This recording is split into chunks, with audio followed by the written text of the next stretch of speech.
En 1936, la guerra civil estalló en España.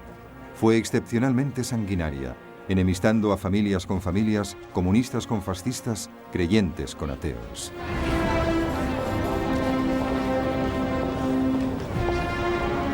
En 1931, un gobierno de izquierdas llegó al poder determinado a acabar con la monarquía secular española. El rey Alfonso XIII se vio obligado a partir al exilio y se declaró la República. En febrero de 1936, los partidos de izquierda se unieron formando el Frente Popular para enfrentarse a las fuerzas de la derecha en unas elecciones generales. El Frente Popular ganó por un escaso margen.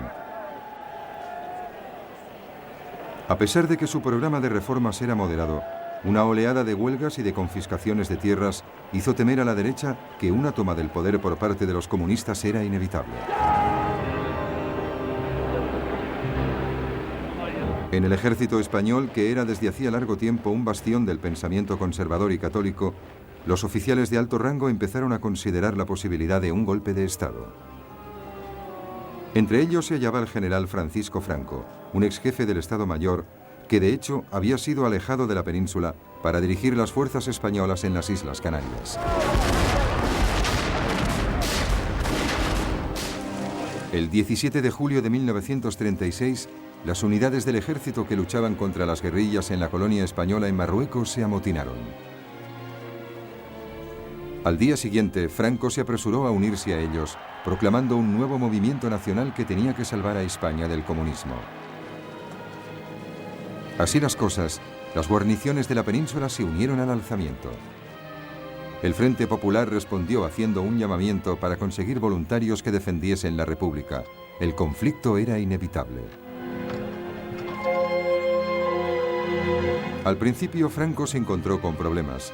Él y su ejército estaban en el norte de África y tenían que cruzar el estrecho de Gibraltar para volver a España.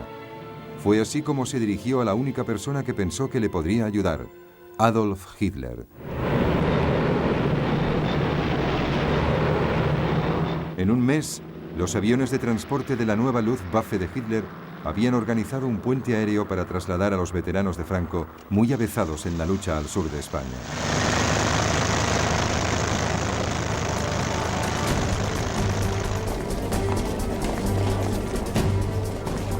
Pero en esta fase parecía que la República aún tenía ventaja. Los alzamientos militares en favor de Franco en Madrid y Barcelona habían sido rápidamente aplastados, dejándole el control de la mayor parte del este del país.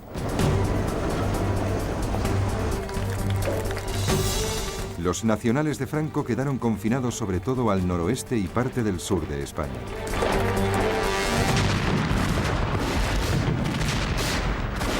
Pero la situación de los nacionales cambió cuando empezaron a llegar armas y tropas de Hitler y de Mussolini.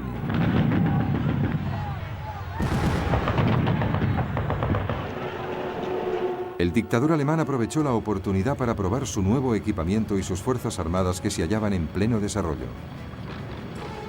Los primeros tanques Panzer fueron enviados junto con unos 12.000 soldados.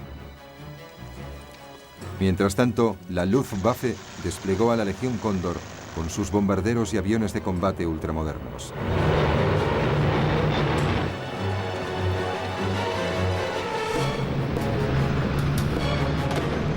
Fue enviado un cuerpo llamado de voluntarios con 50.000 hombres y más de 700 aviones.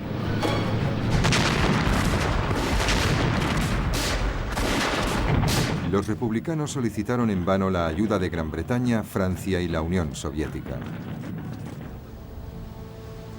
Pero Londres y París temían que se desencadenase una guerra europea y proclamaron una política de no intervención.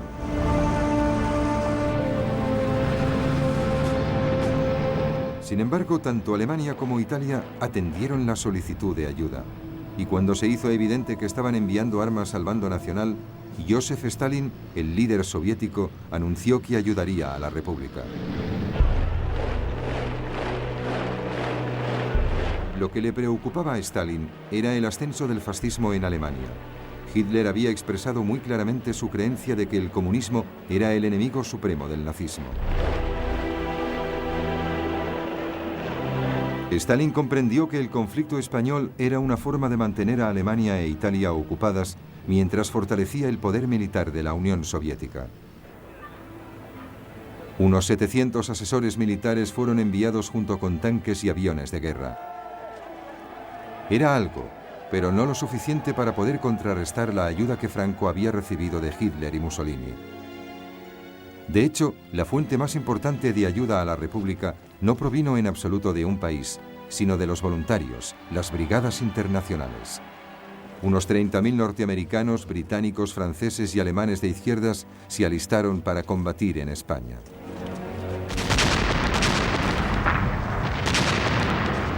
Con la ayuda de los países fascistas, los nacionales pudieron abrir dos frentes, uno que avanzaba hacia Barcelona desde el norte y el otro, acaudillado por Franco, que empujaba hacia Madrid desde el sur. A finales de 1936, Madrid estaba rodeada por tres flancos y prácticamente sitiada. La lucha era intensa y a menudo estuvo acompañada de espantosas atrocidades cometidas contra los civiles. Los republicanos perseguían y mataban a los sacerdotes. Los nacionales asesinaban a todo aquel que fuese acusado de ser comunista.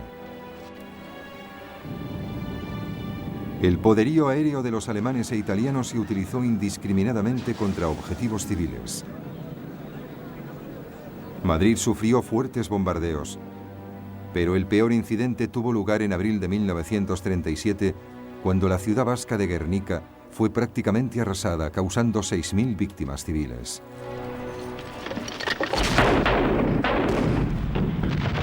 La zona controlada por la República se vio progresivamente reducida.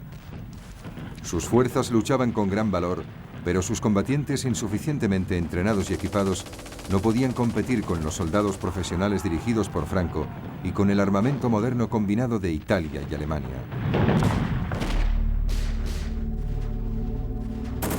A la vez que la guerra se prolongaba, la lucha alrededor de Madrid se convirtió en un símbolo de la determinación de la izquierda de no dejarse aplastar por la dictadura franquista. Pero entre bastidores, la alianza republicana se estaba desmoronando. Los comunistas y socialistas deseaban concentrarse en obtener una victoria militar. En cambio, los ideales de anarquistas y sindicalistas estaban más próximos a considerar la guerra como una oportunidad para llevar a cabo una revolución obrera generalizada. Estos desacuerdos se manifestaron abiertamente en mayo de 1937. La lucha se desencadenó en Barcelona entre anarquistas y comunistas, lo que supuso un fatal debilitamiento de la causa republicana. A finales de 1938, los nacionales habían acorralado a sus enemigos en un enclave reducido cuyo centro era la ciudad de Barcelona y en otro que se extendía desde Madrid hasta la costa.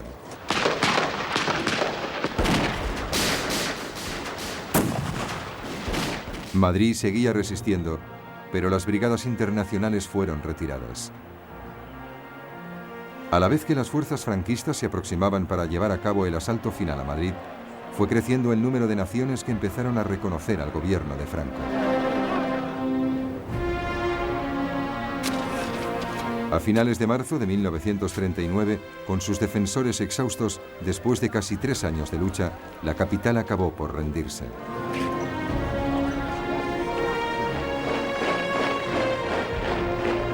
Al cabo de un mes, Franco proclamó formalmente el fin de las hostilidades.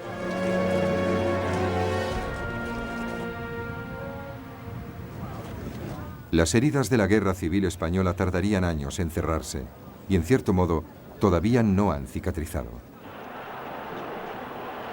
A nivel internacional, la victoria de Franco sobre la República resultó ser un desastre. Hitler y Mussolini vieron confirmada su creencia de que las democracias británica y francesa eran impotentes para soportar cualquier presión real. Mientras, Stalin había perdido la esperanza respecto a la voluntad de estas naciones de enfrentarse al fascismo. Hitler en particular vio que el camino estaba abierto para poner en práctica sus agresivas políticas esbozadas en Mein Kampf. Incluso antes de que la Guerra Civil Española finalizase, sus ejércitos ya se habían puesto en marcha.